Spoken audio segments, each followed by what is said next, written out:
اس کا تمت بالخیر ہو چکا ہے، اب آپ نے اس کے اوپر صرف فاتحہ پڑھنی ہے،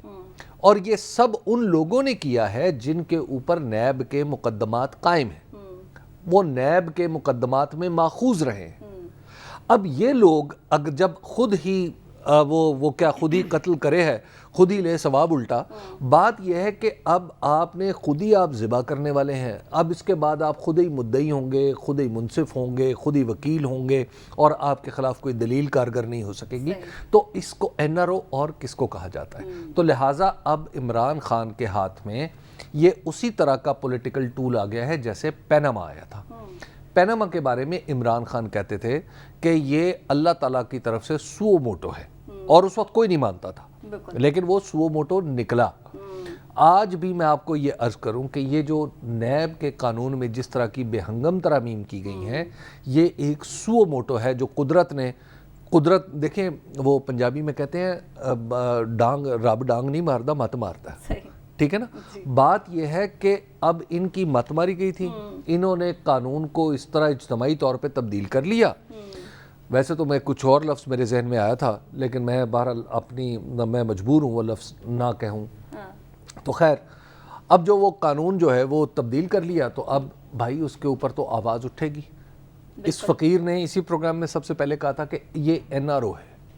تو وہ این آر او ہو گیا، اسمبلی سے منظور ہو گیا۔ اب تو تحریک انصاف والے بھی کہہ رہے ہیں نا کہ پہلے انہوں نے این آر او 1 لیا اور اب این آر او 2 لے لیا۔ یہ mother of N R O ہے، اچھا جی یہ mother of N R Os ہے۔ اس کے بعد اب پاکستان میں احتساب کا جو سلسلہ تھا، یہ نواز شریف نے احتساب بیورو ایک بنایا تھا، وہ اگرچہ اس کا استعمال کیسا بھی تھا وہ اپنی جگہ، لیکن ہم اسی بالکل پوائنٹ 1 پہ وہ چلے گئے ہیں، اور وہاں پہ سٹارٹنگ پوائنٹ پہ ہم چلیں گے۔ اب دوبارہ آپ دیکھیں جب قانون بنے گا کیا ہوگا کیا نہیں ہوگا۔ ہماری وہ ساری کی ساری جو ایفرٹ تھی، جو ایک قومی ایفرٹ تھی، وہ ہماری